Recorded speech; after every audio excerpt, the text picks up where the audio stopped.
출애굽기 13장 1절부터 10절 말씀으로 주의 말씀을 증거합니다. 우리 다 함께 보시겠습니다. 능력받는 새벽기도, 응답받는 새벽기도, 성령과 함께하는 새벽기도. 할렐루야. 아멘. 감사합니다. 많이 피곤하시죠? 오늘 우리가 무슬림을 위해 기도할 때 방글라데시의 다카라는 도시를 위해 기도합니다. 제가 방글라데시 한번 갔었거든요. 2000년도에 갔었나봐요. 방글라데시를. 굉장히 열악합니다. 제가 당시에 뉴델리에 있을 때였는데 저희 부모님들이 뉴델리에 한번 왔었거든요. 근데 저희 아버님께서 그때 2000년이었는데 그때 그러시더라고요. 한국에 60년대, 65년대 갔다고. 그런데 제가 비자 문제로 방글라데시 다카에 갔는데 우리 이민우 선교사님이 섬기는 그 콜카타에서 다카까지 차로 이동할 수가 있습니다. 국경을 마주하고 있는데 아무튼 갔는데 거기는 더 환경이 더 열악하더라고요. 아주 열악해요. 지난번에 말씀드린 대로 원래는 방글라데시가 웨스트 파키스탄이었습니다. 그랬다 이제 나라를 방글라데시라는 나라로 바꿨죠. 그만큼 무슬림 나라예요. 방글라데시도. 이 다카에만 약 2천만 명의 무슬림이 살고 있고 그리스도인들이 거의 적죠. 제가 알기로 저희 한국 선교사님이 거기 다카에 계신데 지금도 계시는지는 잘 모르겠어요. 당시에 비영리 단체를 운영하시면서 교회를 세우고 또 전도 활동을 하셨던 한국 선교사님이셨는데 방글라데시 다카를 위해 우리가 함께 기도합니다. 특별히 그 땅에 많은 무슬림들이 있어요. 더군다나 저희가 보기에는 굉장히 열악한데 시골 사람들이 보기에는 또 대도시인 거예요. 그래서 시골에서 또 많은 사람들이 올라와 열악한 환경 속에서 인구 밀도가 높고 그렇게 좀 어려운 상황 가운데 있습니다. 그들을 위해 기도하고 그 땅에 있는 그리스도인들과 교회를 위해 또 선교사님들을 위해 우리 함께 기도하기 원합니다. 제가 어제 그 버지니아 주에서 사역하는 목사라기보다는 이제 선교사라는 개념이 맞을 거예요. 선교사님한테 제가 문자를 기도 편지를 하나 받았는데 그 선교사님이 아이들이 3명이거든요. 근데 학교에서 이메일을 받았대요. 무슨 이메일인가 봤더니 선생님 학교에서 지금 라마단 기간이라 아이들이 금식을 해서 힘이 없을 수 있으니까 선생님 좀 이해를 부탁한다. 이런 안내문이랍니다. 제가 그걸 보고 참 도전이 되더라고요. 여러분 좀 힘들고 굳이 우리가 라마단 그들을 위해 기도해야 되나, 나는 무슬림에 별 관심도 없는데 이런 생각이 들 수 있지만 그 어린아이들도 이 라마단 기간을 지키기 위해 금식을 한다는 거예요.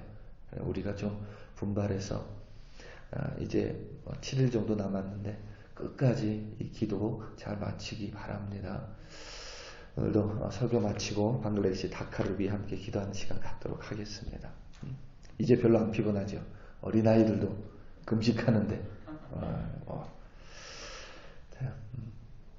우리나라 전래동화 중에 여러분 한 번씩 들어보셨겠지만 은혜 갚은 까치라는 이 전래 동화가 있습니다. 은혜 갚은 까치.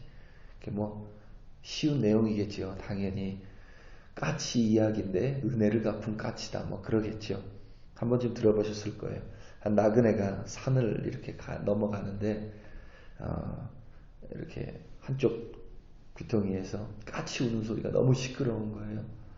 그래서 나그네가 그곳에 가봤더니 이 구렁이 한 마리가 이 나무를 타고 올라가는데 그 나무 꼭대기에는 이 까치의 둥지가 있었고 그 둥지 안에는 이 까치 새끼들이 그 안에 이제 있었습니다. 이 구렁이가 까치 새끼를 잡으려고 올라가니까 그것을 너무 안타깝게 여긴 이 어미 까치가 어떻게 하지는 못하고 막 시끄럽게 빽빽거리면서 이제 울고 있었던 거예요. 나그네가 이렇게 보니까 참 까치가 안쓰러워서 자기가 가지고 있던 활로 이 구렁이를 이렇게 쏴서 맞춥니다. 그래서 죽여요. 그래서 이제 까치 새끼들이 살게 되고 까치 어미가 이제 그 울음을 이제 멈추게 되죠. 그리고 이제 나그네는 다시 자기 갈 길을 갑니다. 자기 갈 길을 가다가 산길에서 그만 길을 잃어버립니다.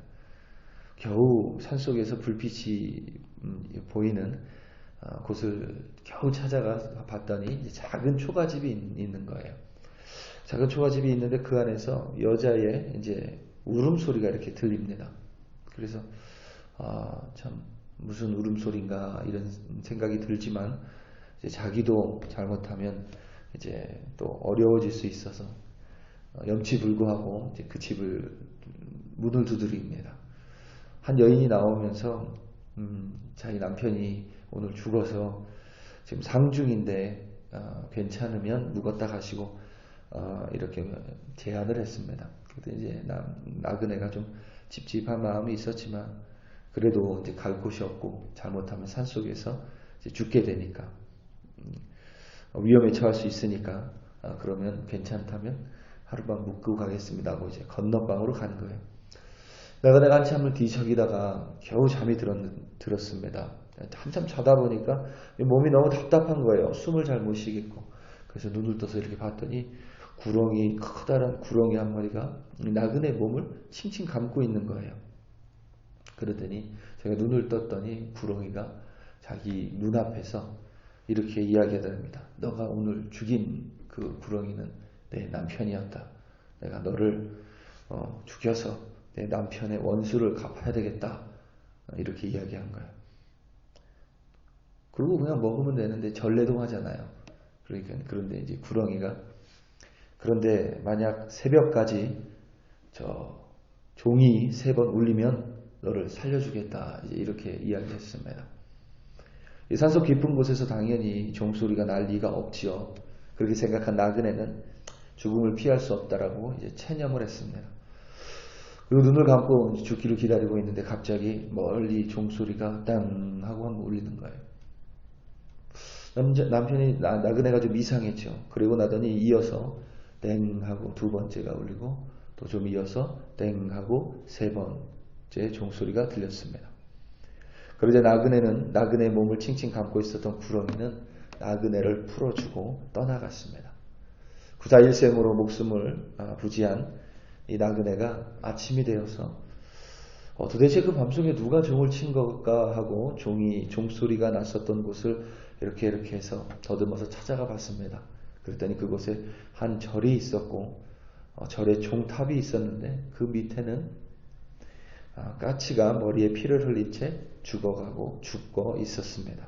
그러니까 어젯밤에 나그네가 살려준 새끼 까치들의 어미였던 것이죠.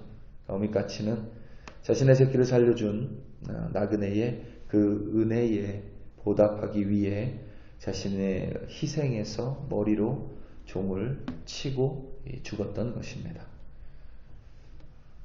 까치는 3번을 치는 것을 어떻게 알았을까? 여러분 그건 이게 전래동화니까 그냥 알았나 보다 하고 넘어가야 됩니다. 이 전래동화는 본래 은혜 갚은 까치가 아니라 은혜 갚은 꿩이라고 합니다. 은혜 갚은 꿩. 재밌는 사실은 여러분 이렇게 은혜를 잊지 않고 자신을 희생해서 보훈한 동물 이야기가 참 많이 있습니다. 다양합니다. 착한 소녀를 살린 두꺼비, 주인을 살린 누렁이, 오늘 제가 얘기한 것처럼 은혜 갚은 까치, 여러 가지가 있어요. 이런 전래동화가 주는 교훈은 간단합니다. 동물도 은혜를 받으면 자신의 목숨을 아끼지 않고 보훈하는데 사람이 은혜를 갚는 것은 너무도 당연하다입니다.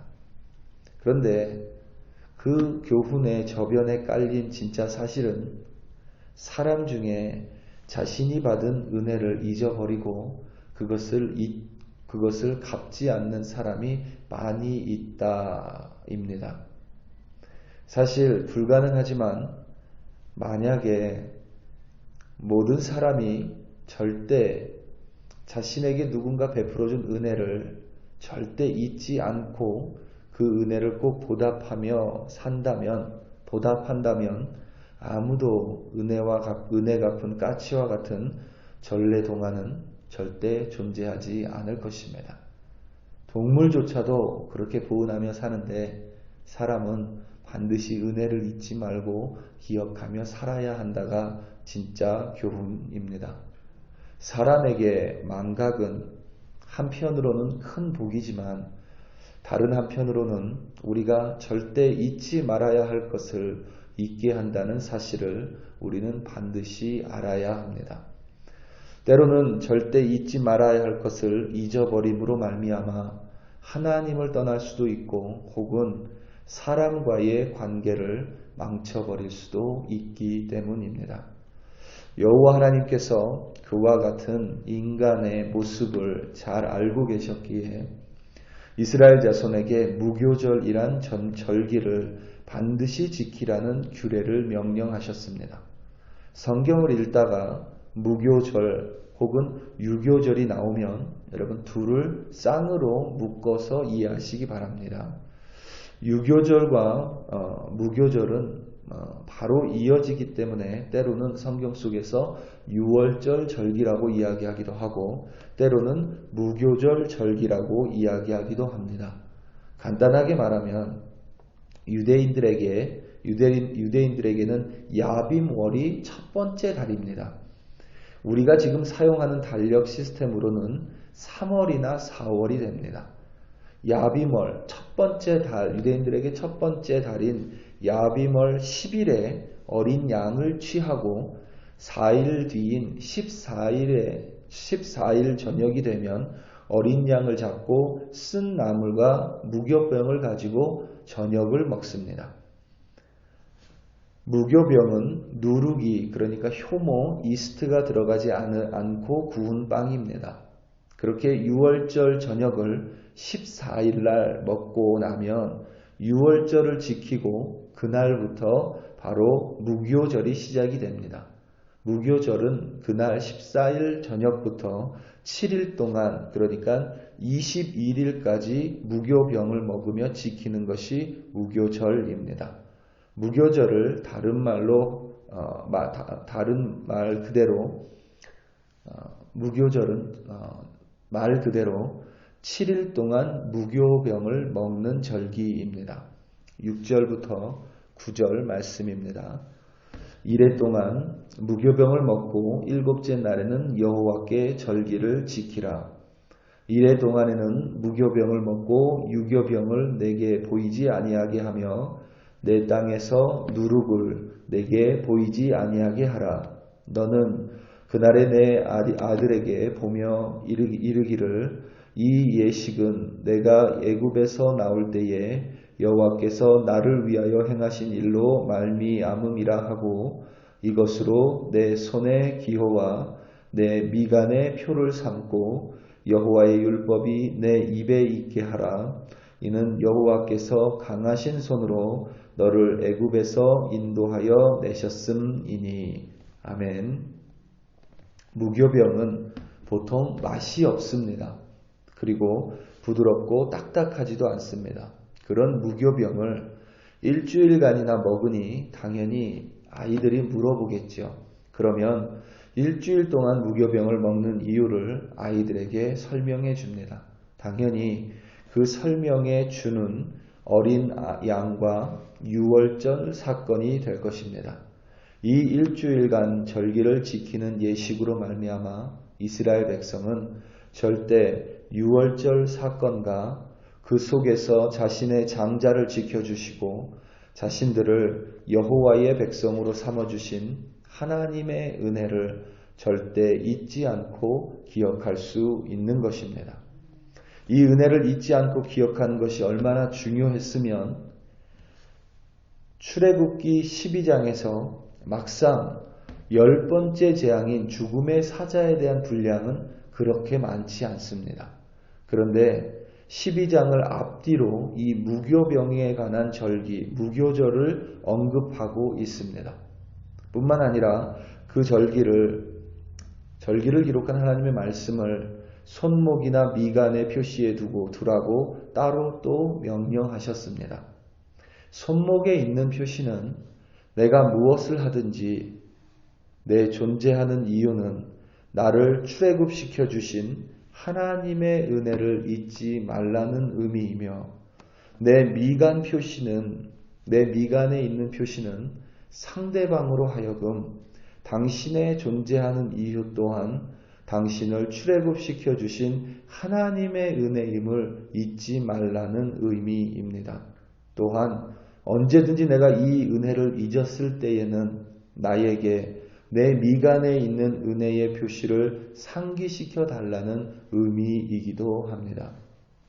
우리 사랑하는 성도 여러분, 죄인이었던 나를 구원해 주신 바로 그 하나님의 은혜가 철저하게 하나님의 은혜임을 절대 잊지 말고 기억하시기 바랍니다. 죄인이었던 우리를 구원해 주셨던 하나님의 은혜를 우리는 절대 잊어서는 안 됩니다.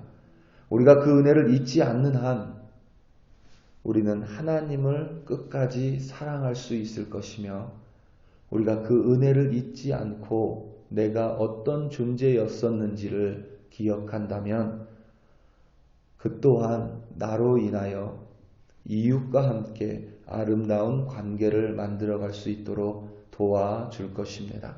오늘도 바로 그 하나님의 은혜를 기억함으로써 하나님과 동행하시고 하나님의 은혜를 기억함으로써 나에게 맡겨주신 사람들을 사랑함으로 말미암아 기쁘고 승리하는 여러분들 되시기를 예수님의 이름으로 축원합니다.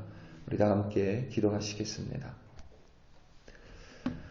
이 시간 특별히 우리를 죄악에서 구원해 주신 그 하나님의 은혜, 그 은혜가 방글라데시에 있는 잃어버린 무슬림 형제 자매들에게도 동일하게 내리기를 우리 함께 기도하기 원합니다. 그곳에 있는 2천만 명의 무슬림 형제 자매들, 열악한 환경 속에 있는 무슬림 형제 자매들, 그들 가운데 우리 기도를 통하여 오늘 그리스도 예수를 만나는 기적이 나타나게 해달라 기도하고 또 그곳에 있는 그리스도인들을 하나님께서 보호해 주시고 그곳에 있는 교회를 주님의 교회를 보호해 주사 그들을 통하여 또 예수 그리스도가 전파될 수 있도록 우리 이 시간 다 함께 주여 한번 부르시고 간절한 마음으로 함께 기도합니다. 주여 할렐루야 할렐루야 할렐루야. 아버지 하나님 참으로 감사합니다. 아버지 하나님 우리는 은혜를 받은 자들입니다. 우리가 무엇이었간데 우리를 선택하여 주시고 죄와 사망으로부터 우리를 구원해 주시며 우리 손에 영원한 생명을 쥐어 주셨는지 아무리 헤아려 봐도 우리는 이해할 수 없고 알 수 없습니다. 하지만 우리가 알고 있고 믿는 것은 하나님의 은혜로 말미암아 예수 그리스도의 십자가로 인하여 우리가 구원의 은혜를 받은 자들입니다. 은혜 받은 자들로 오늘도 함께 모여 하나님 먼저 기도합니다. 특별히 아버지 하나님 무슬림 형제자매들을 위해 기도합니다. 다 방글라데시의 다카에 있는 무슬림 형제자매들 기억하여 주시고 하나님 우리의 기도가 비록 연약하고 작을지라도 세계 도처에 있는 그리스도인들의 한 목소리로 기도합니다. 하나님 방글라데시 다카에 있는 무슬림 형제들이 예수 그리스도를 메시아로 그리스도로 하나님 영접하고 무릎 꿇고 예수 앞에 아버지 하나님 나올 수 있도록 하나님께서 도와주시옵소서. 아버지 하나님 간절히 기도합니다. 그 땅에 있는 아주 작은 소수의 그리스도인들이지만 하나님 그들을 선택하여 주시고 은혜를 주셨으니 하나님 그들이 끝까지 하나님을 사랑하고 믿음을 견지할 수 있도록 성령이여 그들을 도와주시옵소서. 성령이여 방글라데시 다카에 있는 교회를 보호하여 주시옵소서. 그리하여 그들의 작은 빛일지라도 하나님께서 빛을 비춰주시니 그들의 빛을 통하여 하나님 그 땅이 하나님께 돌아오는 놀라운 역사를 하나님께서 보여주시옵소서. 하나님 오늘도 우리 물놀이교회 성도들 어디에서 살아가든지 하나님 손목에 있는 그 표시와 미간에 있는 표시로 하나님의 은혜를 늘 기억하며 살아갈 수 있도록 도와주시옵소서. 하나님이 내게 베풀어 주신 은혜를 기억할 뿐만 아니라 하나님 그 은혜를 베풀어 주신 통로가 되었던 사람을 기억하게 하시며 또 하나님 그러므로 말미암아 겸손하게 하나님께 나아가고 또 이웃을 사랑하는 우리들 될 수 있도록 하나님 우리 글로리교회 성도들 지켜주시옵소서. 무엇보다 서로 좀 더 너그럽게 이해하며 하나님 함께 두 손 잡고 끝까지 믿음 견지할 수 있도록 성령이여 도와주시옵소서. 할렐루야 할렐루야. 아버지 하나님 참으로 감사드립니다.